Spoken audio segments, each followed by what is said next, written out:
आप सभी कक्षा 12वीं के छात्रों का स्वागत है।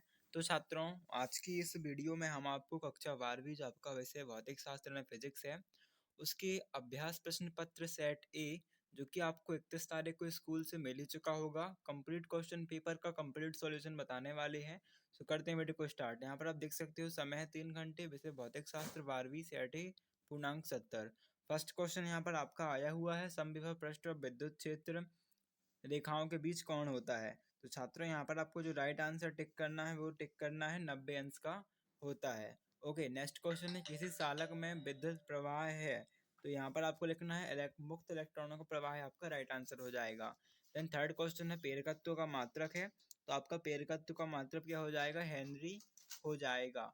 ओके, लेंस की फोकस दूरी किस रंग के लिए न्यूनतम होती है। तो यहाँ पर आपका आंसर आएगा बैगनी। इसके बाद बात करें तो आपका 1.5 angstrom. Okay, and six question है, हाइड्रोजन वर्णक्रम की बामण विद्युत चुंबकीय वर्णक्रम से किस भाग में होती है। तो यहाँ पर आपका जो आंसर आएगा वो आपका आंसर आ जाएगा क्वेश्चन नंबर 6 में, आपका दृश्य प्रकाश। ओके, बामण श्रेणी में यही होता है आपका। फिर ताप बढ़ाने पर अर्धचालकों की चालकता तो बढ़ती है। इसके बाद नेक्स्ट क्वेश्चन आपका रिक्त स्थान में है। तो यहाँ पर आपका जो फर्स्ट है, यहाँ पर पारे का प्रतिरोध ताप बढ़ाने पर बढ़ता है। किसी विद्युत परिपथ को भंग करने पर उत्पन्न पीड़ित धारा की दिशा मुख्य धारा की दिशा में होती है। ठीक है, तो यहाँ पर आप मुख्य धारा की दिशा में करना है। तो यहाँ पर देखो, चेक भी कर लीजिए, कंफर्म नहीं है, कंफर्म कर लेना एक बार यहाँ पर आप। फिर है आपका, तो यहाँ पर छात्र आपका सेकेंड में राइट आंसर हो जाएगा, मुख्य धारा के विपरीत दिशा में होती है। ठीक है, के विपरीत दिशा में होती है, यही आपका राइट आंसर होगा।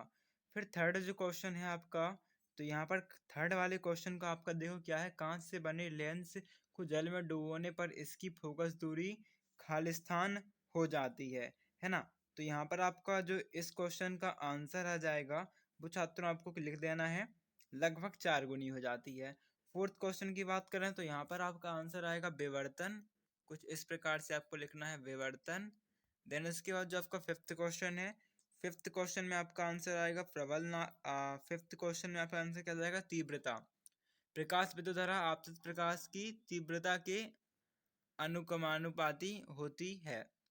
और सिक्स है, नाभिक के अंदर न्यूट्रॉन तथा प्रोटॉन खालिस्तान बल द्वारा बंधे होते हैं, तो प्रबल नाभिकीय बंध द्वारा। और सेवंथ की बात करें तो यहाँ पर बढ़ती आ जाएगा। एक वाक्य में उत्तर की बात करें, सही जोड़ी में उत्तर की बात करें तो यहाँ यहाँ पर डायरेक्ट इसके उत्तर आपको बता देते हैं। यहाँ पर आप देख सकते हो फर्स्ट क्वेश्चन की आंसर, सेकेंड में यहाँ पर विपरीत दिशा है, यहाँ पर कर लेना विपरीत दिशा में। ठीक है, विपरीत दिशा में। और बाकी आपका थर्ड में लगभग 4 गुनी विवर्तन तीव्रता प्रबल नाभिकीय बढ़ती है। थर्ड का उत्तर आप देख सकते हो, फर्स्ट का 21 है, सेकेंड का केवल प्रेरकत्व, थर्ड का परावैंगनिक प्रकाश, फोर्थ का कंफर्म कर लीजिएगा। फिफ्थ में 1/2, सिक्स में 3 और सेवंथ है y is equal to a into b का बार। इसके बाद जो आपका फोर्थ है, फोर्थ पे यहाँ पर आप देख सकते हो फर्स्ट का टेस्ला, सेकेंड का ए एम। फिर आप चेक कर सकते हो इस प्रकार से, आपका फोर्थ में ए एम माइनस इनवर्स 1, अंधेरे में फोटोग्राफ, कीटाणुनाशक, सर्वाधिक आवृत्ति। प्रश्न क्रमांक 5 के उत्तर की बात करें तो विद्युत क्षेत्र पूछा गया है, किसे कहते हैं। तो आपको लिखना है उत्तर, किसी आवेश के आसपास का वह क्षेत्र जहां तक उसकी प्रवाह होता है विद्युत क्षेत्र कहलाता है। मात्रक न्यूटन प्रति कूलम, में सूत्र आप देख सकते हो। Then next question, question number 6 का उत्तर आप यहाँ पर देख सकते हो। उत्तर में आपको लिखना है, दिया है E is equal to 12 volt, R is equal to 0.4 ohm and I आपको फाइंड करना है।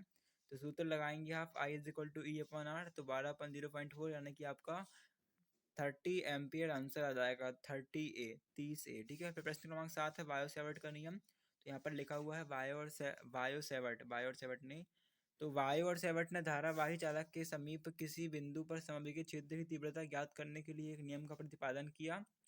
फिर आपको चित्र बनाना है, एक सीधी लाइन DL AB, इस पर चित्र बनाना है और आपको इतनी थ्योरी और लिख देनी है, सब बेट बस लिख सकते हो। देन यहाँ पर लिखना, जहाँ के एक नियतांक है SI पद्धति में K is equal to mu 0/4 pi, then DB is equal to mu 0/4 pi into IDL sine theta upon R square. फिर क्वेश्चन नंबर 8 का उत्तर आप देख सकते हो, उसका अथवा उत्तर है लेंस का नियम। तो इस नियम के अनुसार विद्युत चुम्बकीय पीड़न की प्रत्येक अवस्था में पीड़ित विद्युत धारा की दिशा इस प्रकार होती है कि वह उस कारण का विरोध करता है जिसके कारण वह स्वयं उत्पन्न हुई है। यहाँ पर आपको दो डायग्राम आएंगे, एक एन का और एक एस का, ठीक है। इस पर आपको बना लेना है। देन आपका क्वेश्चन नंबर 9 है, इसमें आपको इस टाइप से एक चित्र बनाना है, आप देख सकते हो। और लिखना चित्र प्रिज्म के अपवर्तन का चित्र। 10वां है तापानिक उत्सर्जन किसे कहते हैं, तो आपको उत्तर लिखना है किसी धातु को गर्म करने पर उसकी सतह से इलेक्ट्रॉन निकलने लगते हैं या उत्सर्जित होने लगते हैं, इस क्रिया को ही तापानिक उत्सर्जन कहते हैं। धातु के घन की बात करें तो धातु का आकार कार्यफलन कम हो, और सेकेंड धातु के परमाणु का आकार बड़ा होना चाहिए। आप तो एक पॉइंट और लिख सकते हो कि धातु का गलनांक अधिक होना चाहिए। फिर इसके बाद आपका नेक्स्ट क्वेश्चन है क्वेश्चन नंबर 11, अल्फा अपकिरण प्रयोग के दो महत्वपूर्ण निष्कर्ष लिखिए। तो आपका पहला आ जाएगा परमाणु का संपूर्ण धनावेश एक सूक्ष्म स्थान में केंद्रित रहता है, और दूसरा परमाणु का अधिकांश भाग भीतर से खोखला होता है। फिर आपका 12वां क्वेश्चन जो है अन्य प्रकार की अर्धचालक और पी प्रकार का अर्धचालक का अंतर लिखिए। तो यहाँ पर आपका फर्स्ट आंसर, देन सेकेंड अंतर, ओके, ये आपके दो अंतर हो चुके हैं, देन थर्ड अंतर एंड फोर्थ अंतर आपका हो जाएगा। इसके बाद आपका जो नेक्स्ट क्वेश्चन है क्वेश्चन नंबर आपका 14th, इसका आंसर आपके सामने है। यहाँ पर आपको इतना एक चित्र बनाना है कुछ इस प्रकार से, देन थ्योरी लिखनी है। चित्र में प्रदर्शित परिपथ में माना कि सेल के विद्युत वाहक बल व आंतरिक प्रतिरोध क्रमशः ई तथा आर है। वोल्ट मीटर का प्रतिरोध आर के सेलों का विभवांतर वी है तथा परिपथ में प्रवाहित धारा आई है। अतः सेल से ली गई धारा, इस प्रकार से आपको सॉल्व करना है, आपका आंसर आएगा। तो आप सॉल्व करते चलिएगा, जब सॉल्व करोगे तो आपका आंसर आएगा R is equal to E minus B upon I, यही अविश्य संबंध है। ओके, देन आपका जो 15वां क्वेश्चन है इसका उत्तर भी आपके सामने है, तो आप सिंपली इसे वीडियो पॉज करके अच्छे से लिख लीजिए। देन जो आपका नेक्स्ट क्वेश्चन क्वेश्चन नंबर आपका 16, इसका क्वेश्चन है 3 सेंटीमीटर ऊंची कोई बिंब 21 सेंटीमीटर फोकस दूरी वाले लेंस के सामने 14 सेंटीमीटर की दूरी पर रखी है। लेंस द्वारा निर्मित प्रतिबिंब का वर्णन कीजिए। तो वस्तु की लंबाई 0 है, लेंस की फोकस दूरी f is equal to 21 centimetre है, वस्तु की लेंस से दूरी 14 सेंटीमीटर है। फिर आपको इस प्रकार से लिखना है 1/f करके, आपको फॉर्मूला लगाना है, फॉर्मूला में मान पुट करना है, इसे आप वैल्यू पुट करोगे तो आपका आंसर भी इज इक्वल टू -42 सेंटीमीटर आ जाएगा। फिर आपका क्वेश्चन नंबर 17 है, इसमें आपको गेट के चारों मूल गेट की और उनसे उत्पन्न गेट के क्या करना है, प्रतीक चिन्ह बनाने हैं और तालिका बनानी है, सत्यता सारणी ट्रुथ टेबल बनानी है। तो यहाँ पर देख सकते हो आपके चारों गेट की आपके सबसे पहले क्या है, प्रतीक है, एंड के, और के। इसके बाद आपका क्या पूछा गया है, एंड और नॉट, देन आपका नैंड और नॉर, ठीक है। तो यहाँ पर आपके सबसे पहले इसके क्या है, प्रतीक है, प्रतीक के बाद आपकी सत्यता सारणी है। तो सबसे पहले आपको एंड की बनानी है, प्रतीक लिखना है, बुलियन सूत्र और सत्यता सारणी, और का प्रतीक सूत्र और बुलियन सारणी, नॉट का प्रतीक बुलियन सूत्र और सारणी। इसके बाद आपको नैंड और नॉर का और करना है, सत्यता सारणी बनानी है, ठीक है। ये वाला आपको एक्सोर का नहीं करना है। देन आपका इसके बाद जो नेक्स्ट क्वेश्चन आता है, कौन सा हम बात कर रहे हैं, 18वां क्वेश्चन। तो इसका उत्तर आपके सामने है। ये आपका प्रश्न है एसी परिपथ के लिए जिसमें प्रेरक एवं धारिता दोनों हैं के लिए फेजर आरेख बनाकर परिपथ की परिभाषा का सूत्र लिखिए, है ना। तो इसका उत्तर आप देख सकते हो, आपको यहाँ से स्टार्ट करना है लिखना, और फिर आपको पहले इतना लिखना है, फिर ये चित्र बनाना है। चित्र बनाने के बाद आपको इतनी थ्योरी और लिखनी है, आप थ्योरी अच्छे से लिख लीजिएगा, परिपथ की परिबाधा है, ठीक है। इतना लिखने के बाद आपको यहाँ से स्टार्ट करना है फिर कि इतना, ठीक है। इतना लिखने के बाद आपको समीकरण 5, समीकरण 4, समीकरण 5, उसके बाद आपका इसके बाद समीकरण 5 के बाद आपको डायरेक्ट इतना उत्तर आ जाएगा, ठीक है। ये आपका उत्तर है, ठीक है। सो आप इस प्रकार से इस उत्तर को लिख लीजिएगा। फिर आपका जो नेक्स्ट क्वेश्चन देखते हैं 19वें का उत्तर।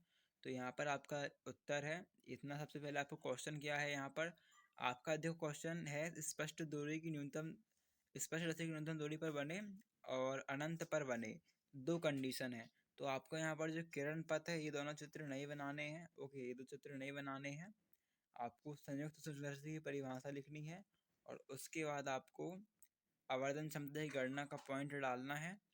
इसके बाद ये जो आपका थर्ड ये वाला पॉइंट है, थर्ड पॉइंट, ओके। इतना रखने के बाद आपको यदि अंतिम प्रतिबिंब द्वारा निर्मित कोण दृष्टिकोण बीटा हो, इतना करना है, ये लिखना है, और ये डायग्राम बना लेना है, ओके। तो ये आपके छात्रों संपूर्ण क्वेश्चन के उत्तर हो चुके हैं। आई होप आपको वीडियो अच्छी लगी होगी। वीडियो अच्छी लगी तो वीडियो को लाइक करना, चैनल को सब्सक्राइब करना, जितने आपके फ्रेंड हैं उनकी भी हेल्प हो तो नए वीडियो शेयर करना। धन्यवाद।